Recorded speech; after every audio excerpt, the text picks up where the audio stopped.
It's a real pleasure to be able to listen to you today. Welcome.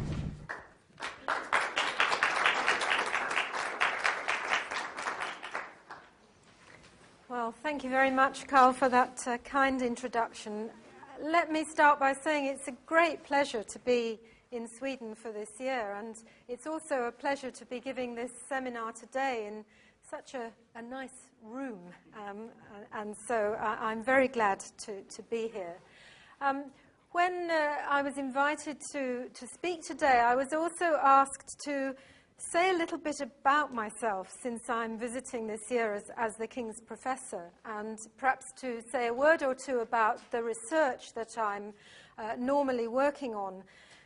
It's always a great challenge as an academic to be asked to summarize your research. You know, what do you do?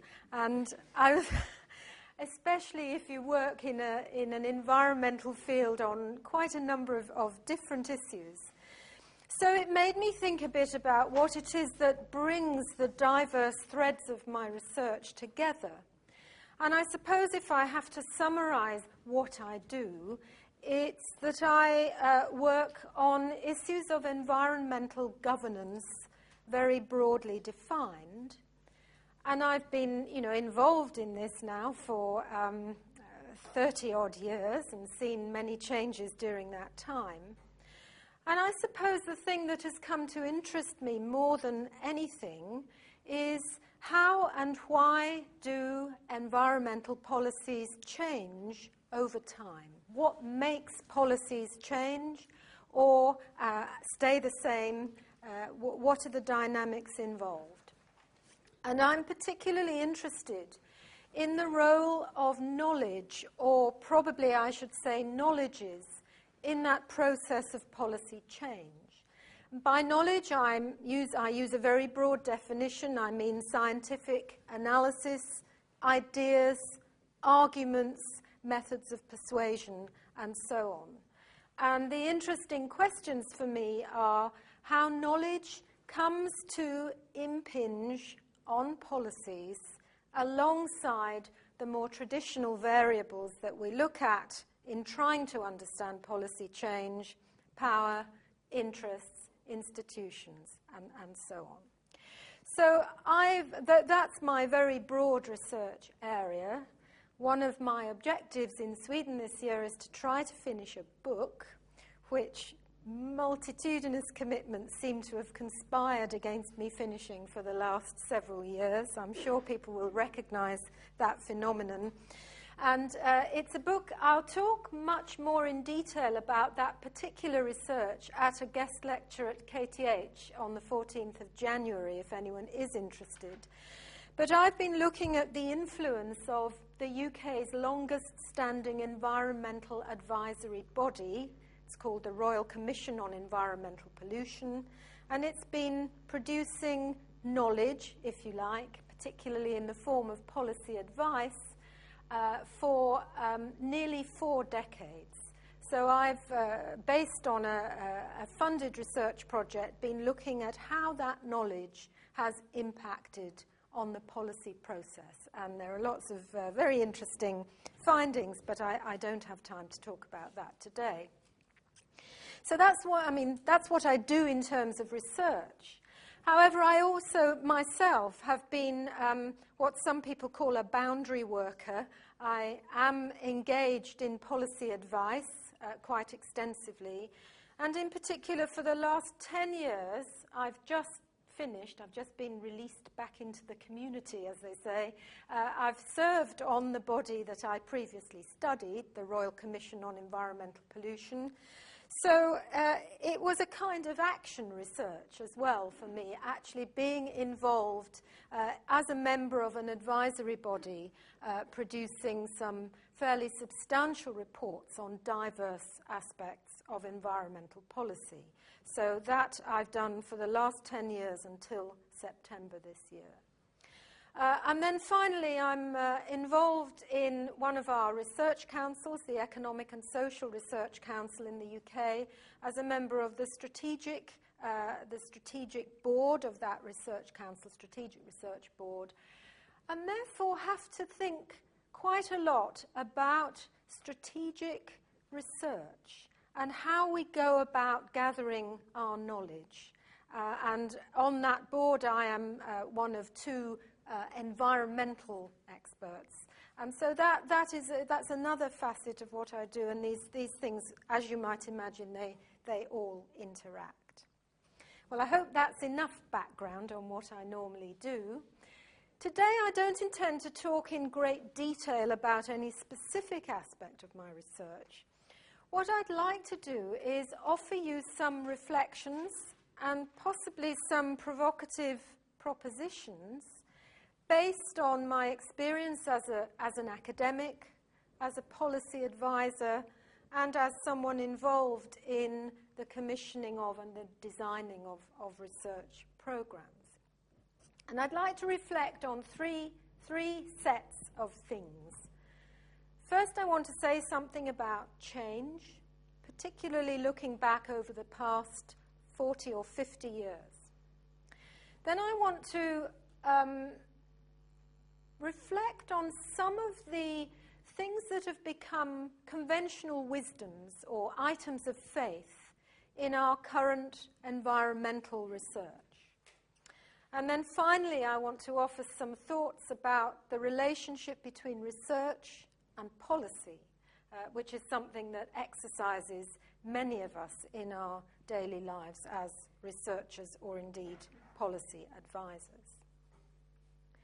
Let me start then by saying something about change itself. And I'm going to offer you a paradox here for some further thought and reflection. And in the research I've been doing about the history of this particular environmental advisory body and its influence over time, I've had to do a lot of archival research, looking in the archives of our Environment Department, the Royal Commission itself, and so on. Anyone who's done archival research here will know that it's very compulsive. So you get there with all these, huge historic archives, and it's quite hard to tear yourself away. But I found an interesting memorandum written early in 1970, so nearly 40 years ago, in the run-up to the Earth Summit of 1972 and so on. And it was written by a junior minister in the UK government to his boss, the Secretary of State for Housing and Local Government. We hadn't invented the Ministry of Environment then, and so environmental matters were looked after by the Ministry of Housing and Local Government. And this junior minister wrote at the beginning of the year to his Secretary of State as follows. He said, and these were before emails, of course, so this is all nicely written down and annotated in the archives. He wrote, "It may be useful to you to have some general observations about how we should handle environmental matters, and especially pollution, during this year. Do we really want to do anything, as opposed to looking busy? I think we do, because A, it needs doing, and B, everybody is now convinced it needs doing." So that was written nearly 40 years ago, when environmental matters were quite novel, at least as a single political category. And here's this minister saying to the Secretary of State, look, we actually need to be taking some political action on this front. And that's interesting for me because I first went to university in 1972, the year that, there are all sorts of things going on, Earth Summits, limits to growth, blueprint for survival, and so on. I have to say I went to read one of the first interdisciplinary natural and social science environmental degrees in the UK, offered at the University of East Anglia. I was quite convinced that I was going to save the world when I went to university. I'm a bit sadder and wiser now, but hopes were running high at that time. But I think looking back at some of the policy discourse in the early 1970s really makes you realize just how much things have changed since then, even if, and I often say this to my students, at any one moment in time, progress seems painfully slow, often seems painfully slow or non-existent.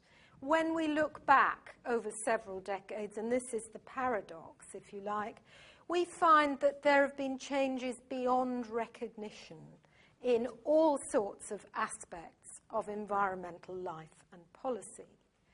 So, for example, the environment itself, both natural and cultural environments, have changed hugely over that period of nearly half a century. Sometimes for the better, but sadly often for the worse. Our knowledge about environmental processes has undergone huge step changes. I wouldn't like to count the number of words that have been written about environment and environmental processes since 1970. It'll be off the scale. A huge increase in knowledge. Interestingly also, our construction of what constitutes an environmental problem also changes over time. The political scientist Martin Heyer, whose work I'm sure many of you will know, has suggested that at particular points in time, certain problems become emblems for the environmental problematique as a whole. If I'd been standing here 20 years ago, I'd have been a bit embarrassed about acid rain. That was the big emblematic issue of the 1980s. It hasn't really quite gone away, but it's not the problem that's uppermost in people's minds anymore. There have been other problems at other times. Of course, the current one, nobody will need reminding of, is climate change. But these problems are, in a sense, constructions, not because there aren't real phenomena out there, but because the way we address them, the way we construct them and approach them does change quite dramatically over time. At the same time, our policies and the institutions that we develop for dealing with environmental issues have, of course, developed and changed enormously, to the point where I think we might agree with Arthur Moll that environmental issues have in large part led to what he calls the institutional restructuring of late modernity. We've seen such big changes in the design of institutions, both formal and informal. And as a final illustration of change, environmental politics has changed enormously as well. In fact, I think we might, or future historians might, look back and see environmental politics as one of the great transformative phenomena of the late 20th century. They might look back and see that as a really significant shift in human relations with the non-human environment. Some have likened it to the Renaissance or the Industrial Revolution in terms of the long-term impact of its change. What we can certainly say is that the environment has moved from the periphery of politics, as suggested by the note from the junior minister to his Secretary of State. It's moved over those few decades into the mainstream of politics in most countries and indeed at international level. Very interesting in the UK. Over the last year or so, it's been a bit overtaken by the financial crisis now, but we've witnessed for the first time significantly our major political parties vying with each other to be greener, and politics becoming centre stage in environment becoming centre stage in politics of that rather traditional kind. How might we summarize the overall effects of this set of changes? Well, of course, it would take many weeks to do that, but let me just make some suggestions that overall, very broadly, and in the richer countries at least, the last half a century has seen a decline in what we might think of as the gross problems of pollution that troubled us in the early 1970s and the 1960s.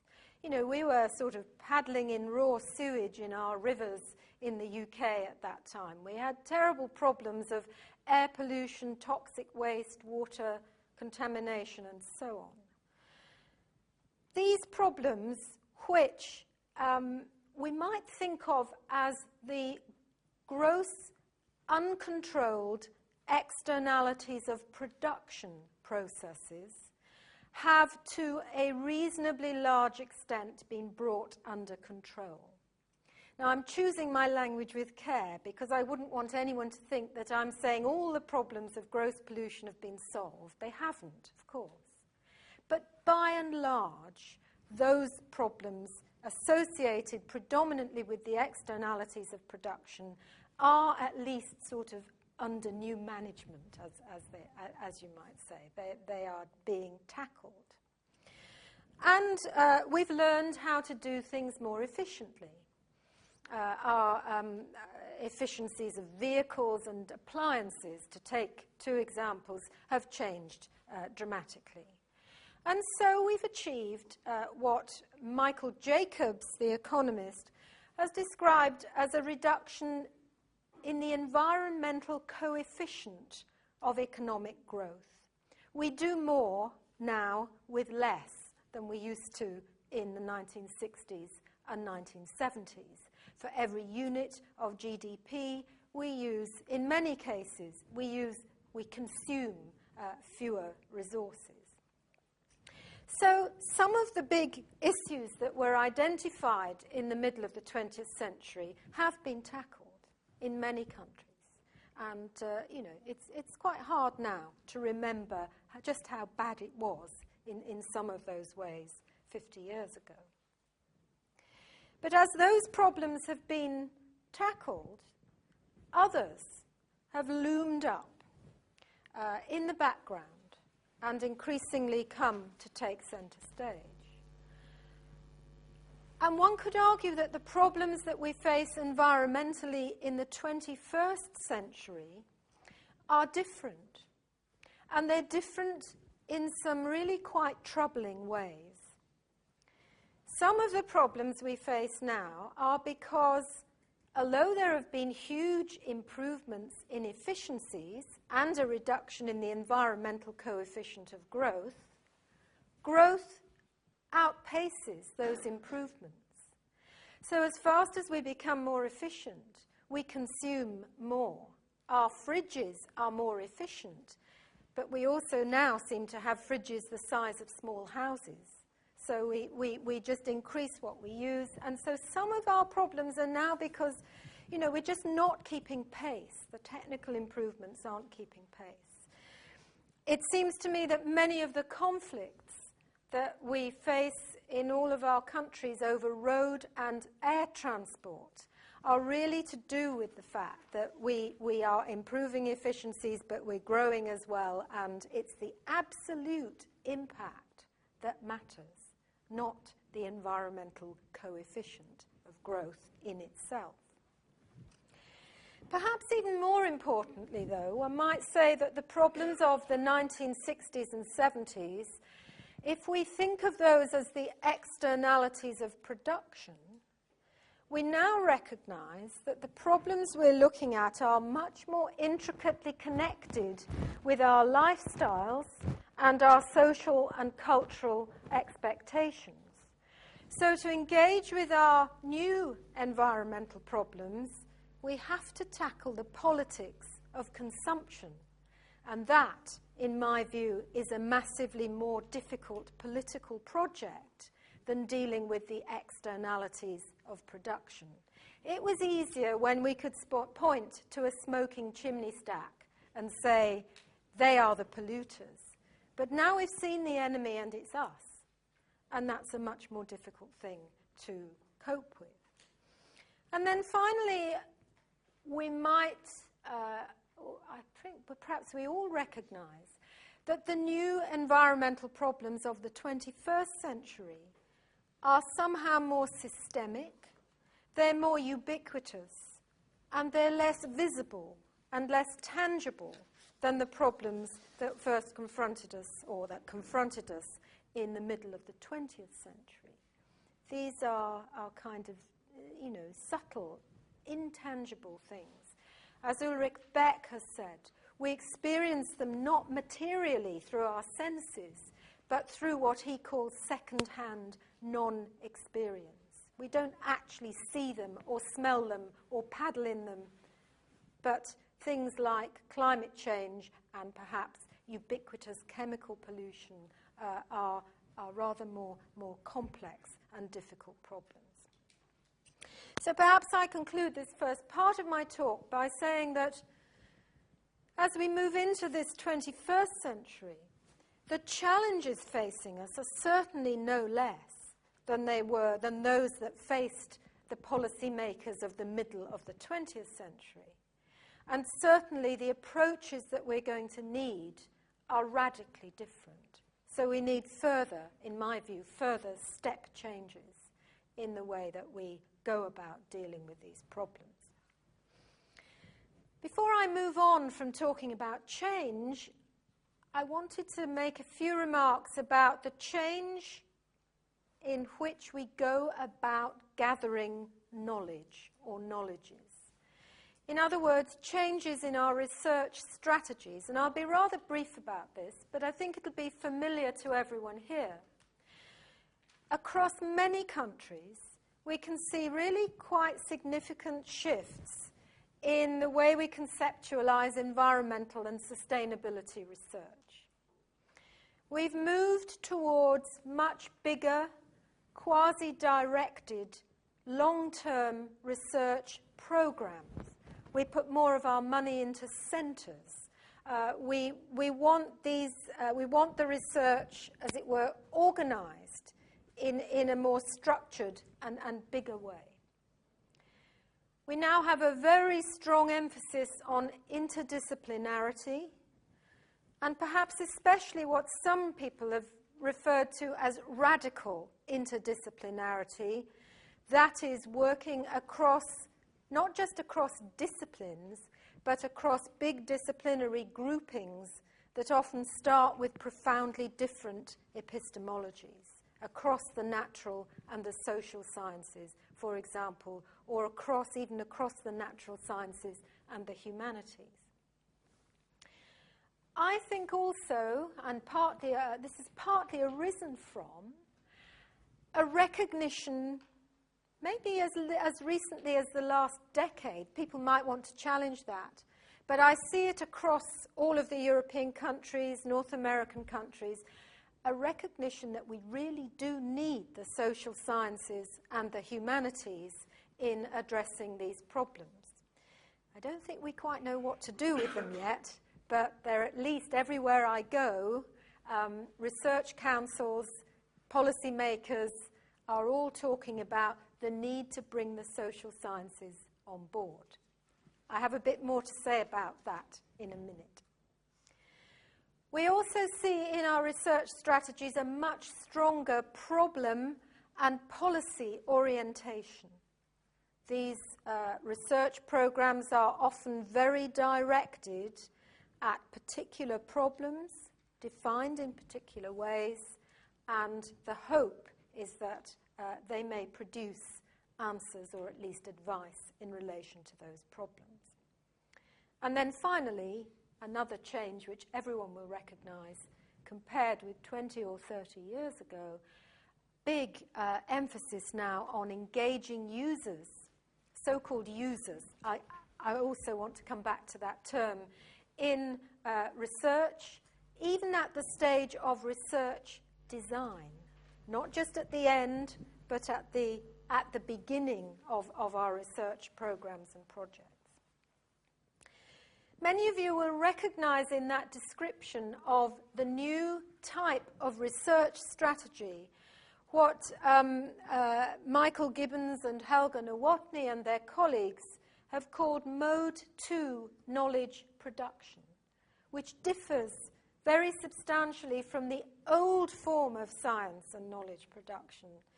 And it's controversial, this, and I haven't got time to go into the debate about it, but Gibbons, Nowotny, and others see Mode 2 as representing a radical transformation in the production of knowledge and in the processes of conducting research. So these two are really quite profound changes. Now I would like to move on to to scrutinize some of the presuppositions that have become items of faith, the new conventional wisdoms, in the way we go about gathering our knowledge on the environment and environmental processes. I think, first of all, perhaps this isn't a new one, but we retain quite a touching faith in the power of science to resolve issues and contribute to policy processes. We often speak still as if we think that science will converge on the truth about environmental realities.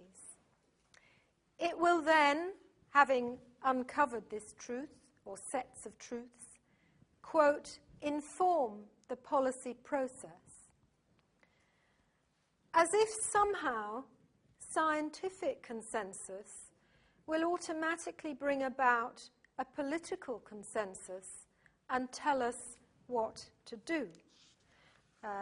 Some of you may know Roger Pilkey's relatively recent book published last year called The Honest Broker, about the relationship between knowledge and policy, and he makes that argument in that book. So we have this notion that science will provide us with some truths and will help us to develop the appropriate policies for tackling environmental problems. And yet, I think all of us involved, either in searching for truth in our own modest way or in advising policymakers, know somehow that it just isn't like that. That isn't how it works. And I think there are a number of different reasons why that notion that we uncover truths and speak truth to power doesn't work. I haven't time to go into them all, but I think they're summed up in Alvin Weinberg's notion that many of the issues with which we're dealing are trans-scientific issues. They are not questions where we find the science and then inform the policy. And they're trans-scientific in two senses. One is that even if we had 1 million years to do our research, many of the environmental systems that we're dealing with are complex, non-linear systems where there simply isn't enough time and research resource to produce the answers, even if, in principle, one might be capable of arriving at those particular truths. This is one of the ways in which Alvin Weinberg said that certain issues were trans-scientific. They were resolvable in principle, but you could never do it. There wouldn't be enough, even if you devoted, global GDP to trying to find the answer for hundreds of years, you wouldn't do it. So we deal always then with big uncertainties and often with sheer, straightforward ignorance. The last advisory report that I worked on as a member of the Royal Commission on Environmental Pollution was on the environmental implications of nanotechnologies. I knew nothing about this, and now I know a bit more, and I'm actually quite scared.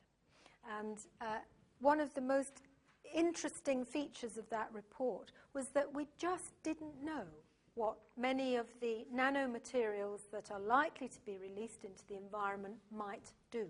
It's not uncertain, it's ignorance. And how you deal with that in governance is clearly a very big issue.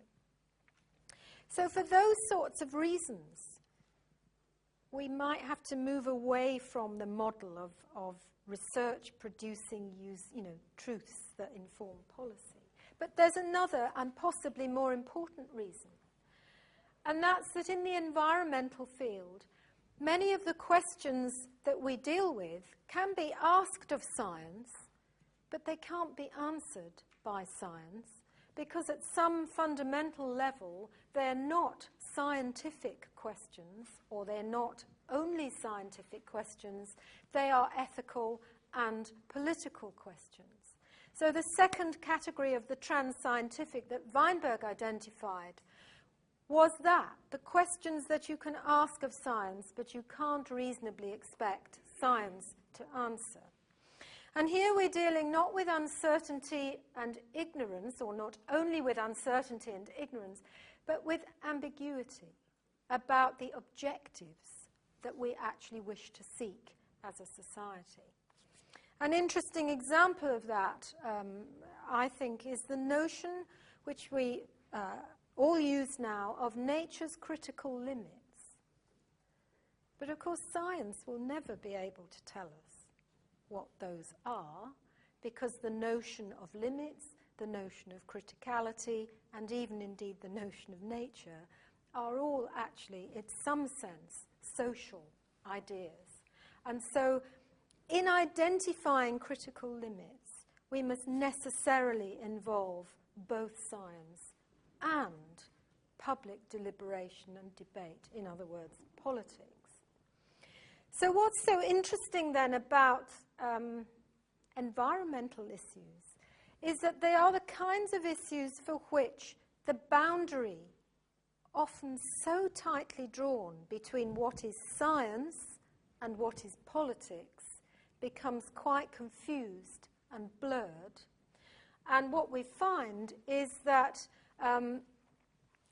in the arenas of regulatory science, where we're dealing with environmental problems, policies and science are nearly always co-produced. And what we come out with involves both scientific and political dimensions, intricately mixed. That might be something people want to pick up and discuss.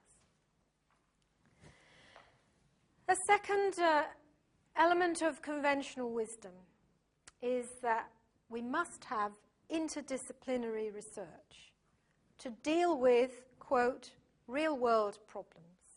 This is a model, I'm sure, familiar to all of us in the room, where interdisciplinarity is invoked as a means of dealing with issues like climate change or other environmental problems in the real world. I want to say at the beginning, before I go into this argument, that of course I think sometimes interdisciplinary working, genuine interdisciplinary working, is immensely productive. The Royal Commission that I've just served on was one of the most genuinely interdisciplinary environments I've ever worked in, and it was really very fruitful. But I wonder sometimes if the pendulum is swinging a bit too far on interdisciplinarity, because it strikes me that in many senses it's now almost treated as an end in itself. Something we must have interdisciplinarity. Well, why? Because we must, because it's a good thing. And sometimes I think we're losing sight of what it is that interdisciplinary working can actually deliver for us, and we perhaps need to address those questions again. When we do try to work in an interdisciplinary way, it's hard. We find that to do it well is extremely difficult. Disciplines, as everyone here will know, are quite deeply structured things, and you can't just be you can't just do interdisciplinarity by bringing a few people together and knocking their heads together and saying, be interdisciplinary. It requires rather more than that. There's an issue as well, and I said I'd come back to this, about the positioning of the social sciences in interdisciplinary work. And I think many social scientists in particular have been quite nervous about the project of interdisciplinarity, and they've been quite critical of it. And that's because they often feel as if they are treated as if social science comes downstream, that the problems are defined in a natural, scientific or technical way, that those pre-framed problems are brought to the social scientists, who then become, at worst, the kind of marketing arm of the natural sciences.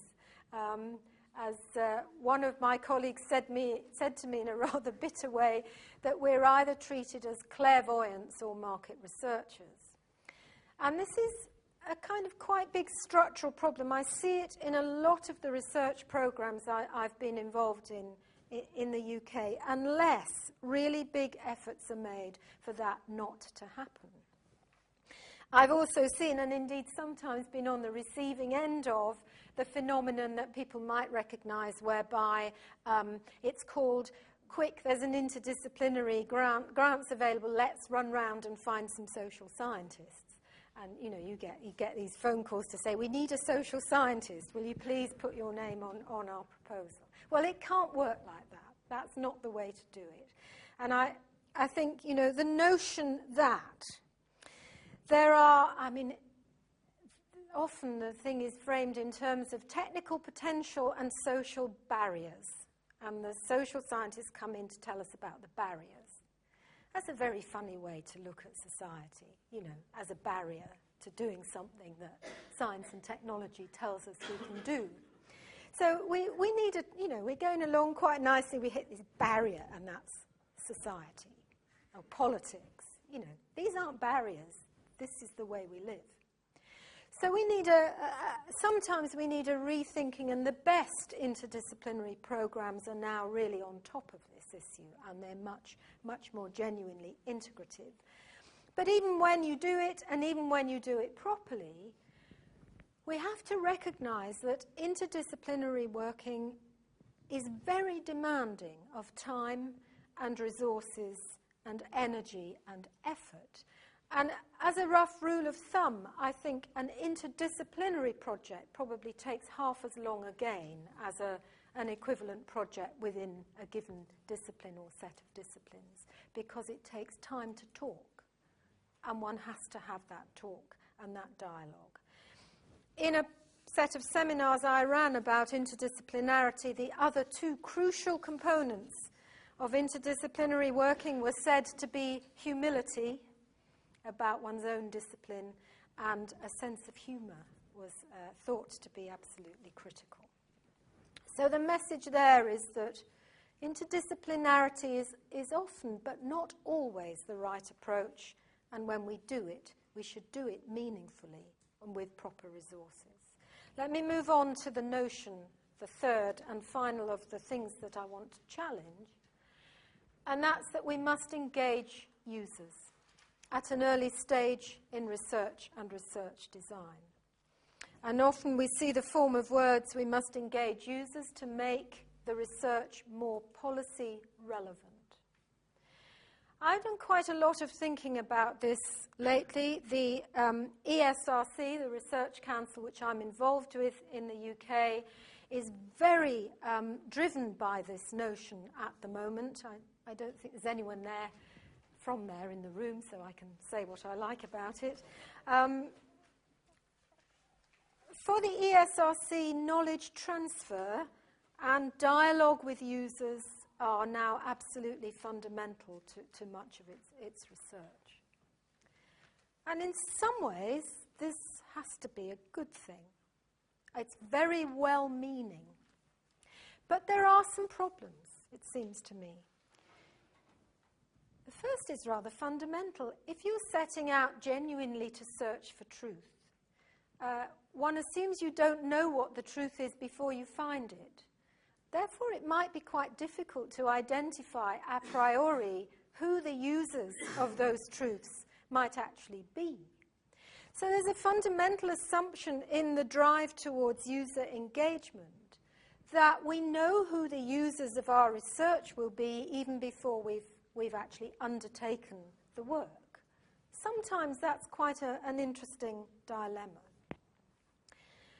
Possibly more importantly, I worry that the early involvement of research users, however we define them, policymakers, practitioners, industry, whatever, risks blunting the critical edge of research. Not because users aren't in themselves often really important contributors of ideas and knowledge, but because users tend to come to the table with problems framed in a particular way and are sometimes resistant to a different framing of those problems. And it seems to me that engaging users, at least at the stage of research design, risks, I don't say automatically does, but risks blunting the critical edge and possibly cramping the scope of particular research projects and programs. I note also in passing, and this will bring me on to my next and final set of arguments, that sometimes the research that is ultimately most important and most useful in changing policy frames is actually the research that is least welcome in the short term to research users and may even actively be resisted by those users. So there is a dilemma, a real dilemma there that we have to somehow deal with.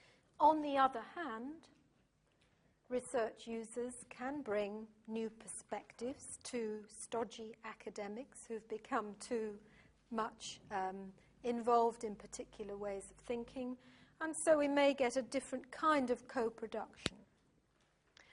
What I'd suggest then as a proposition there is that engaging users in research, and particularly in research design, can provide important insights, but it also does involve some risks in terms of the pursuit of knowledge. Let me then finally move on to the final section of what I want to say. And here I frame the question in terms of, does what we know affect what we do?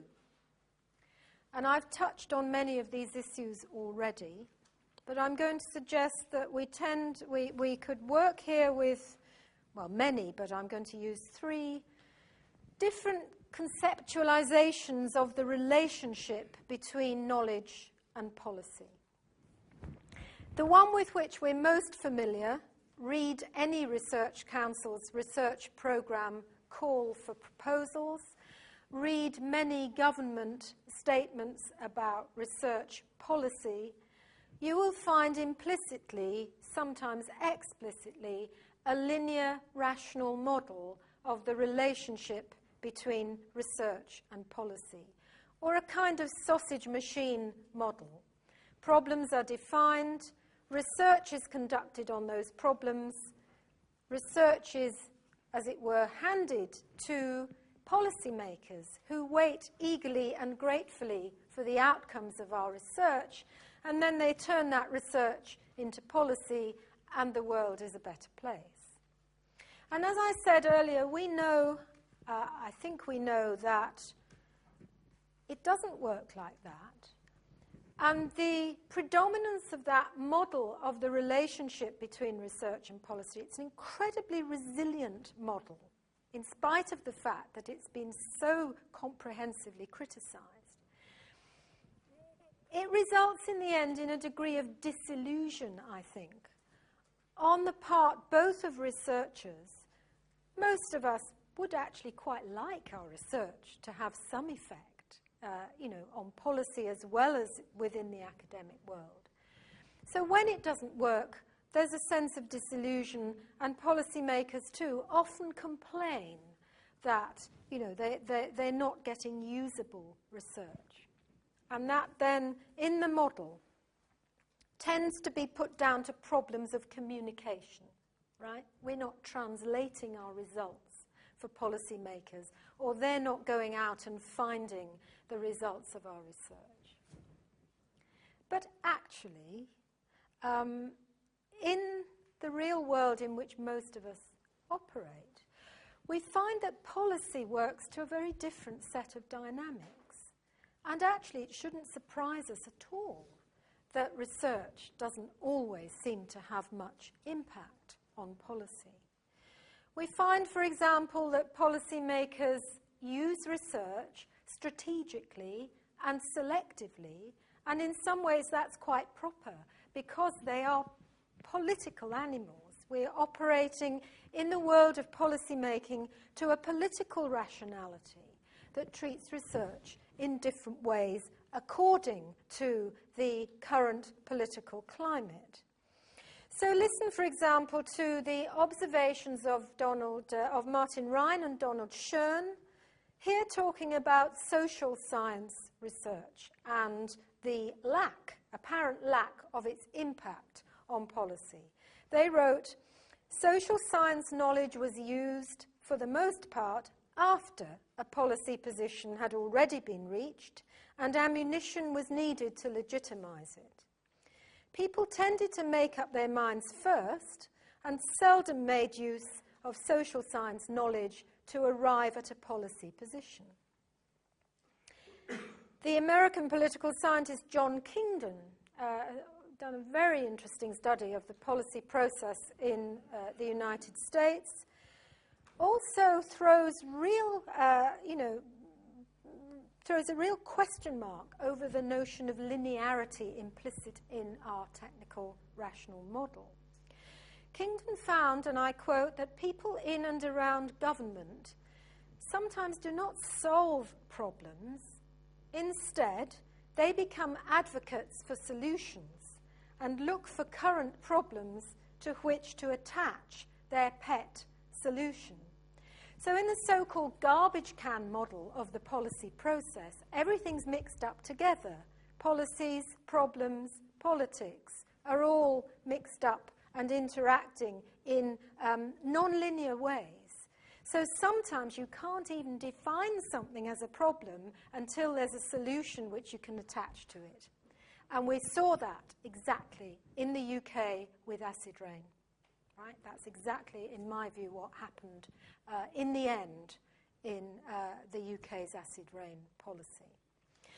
Also, to use another UK example with apologies, it seems to me as we now embark on a renaissance of nuclear power, that nuclear power has been a solution looking for a problem since its inception in the 1950s. And since then, as one of my current graduate students is showing, it's attached itself to at least 4 different big problematiques. The current one, of course, is climate change, but that was by no means the only one. So we have a very non-linear system in which research can be used eagerly when it says the right things. It can be used selectively when it says some of the right things, or it can be ignored completely when it is upsetting in its findings. For researchers, this is deeply depressing and quite troubling. And it implies that knowledge, what we do, is epiphenomenal to politics. It's not really what makes things happen. It's used as ammunition and, to back up interest groups and so on, but not fundamentally important. And yet, that doesn't seem quite right either. Because if you think back to where I started, we have seen huge changes over half a century. And I think some of those changes surely must have been attributable in some way to our growing knowledge about environment and environmental processes. So to treat knowledge as if it's an uninteresting variable in the policy process, and only power or interests or institutions actually matter, also seems to be inadequate in trying to understand why policies change and develop over time. Instead, then, I suggest that a more fruitful way of conceptualizing this complicated relationship is through what have come to be known as cognitive models of the policy process, in which knowledge is regarded as an important quasi-independent variable.